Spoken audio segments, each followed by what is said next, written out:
I'm stepping out of a luxury car right now. The engine just shut off.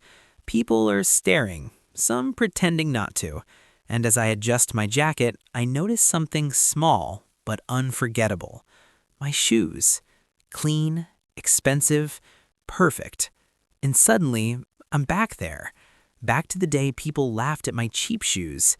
Funny how life works, because the same thing they mocked became the reason they stopped laughing.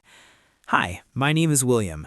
This is the story of From Cheap Shoes to Luxury Cars. Chapter 1. The Pain of Being That Kid.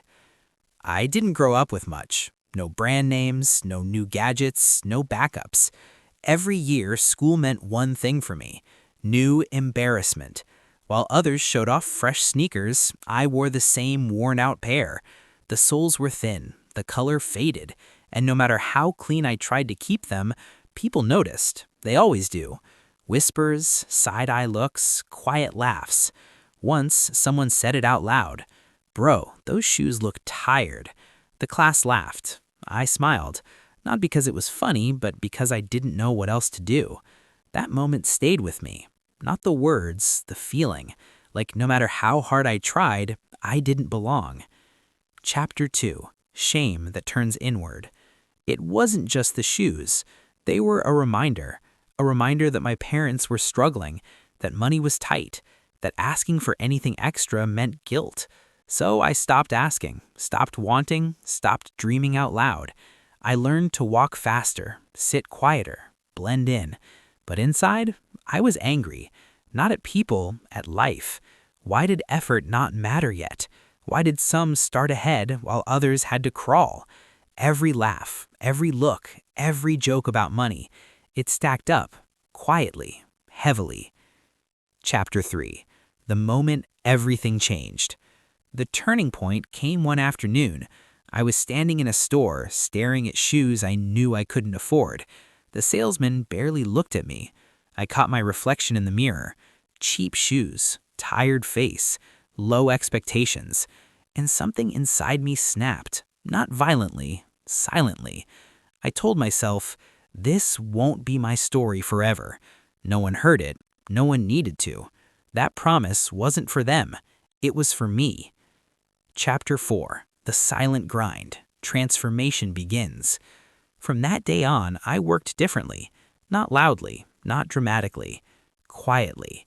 While others chased comfort, I chased skill.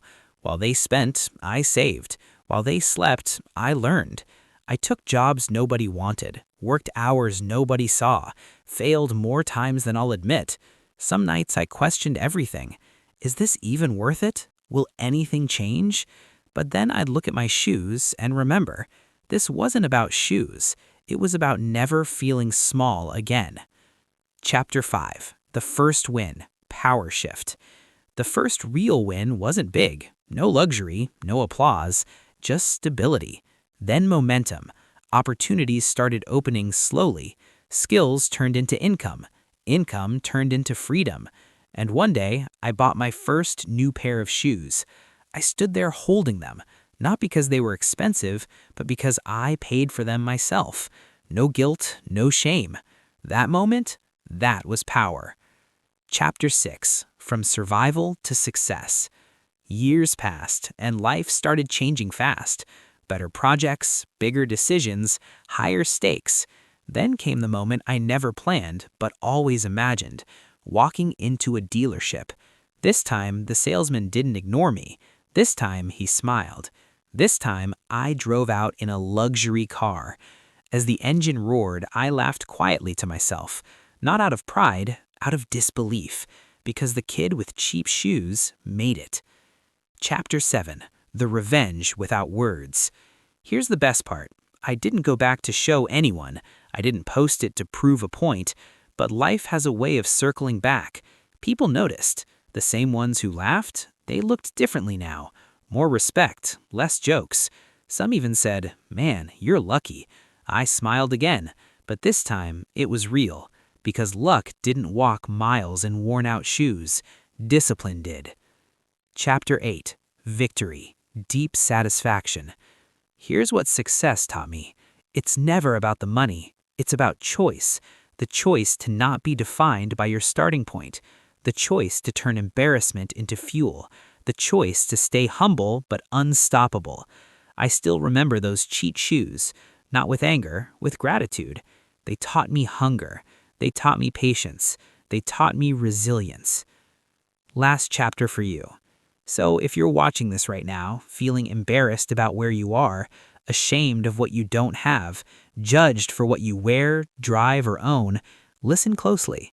Where you start does not decide where you finish.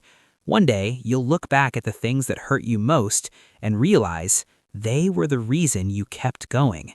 From cheap shoes to luxury cars. And the journey? That's the real wealth.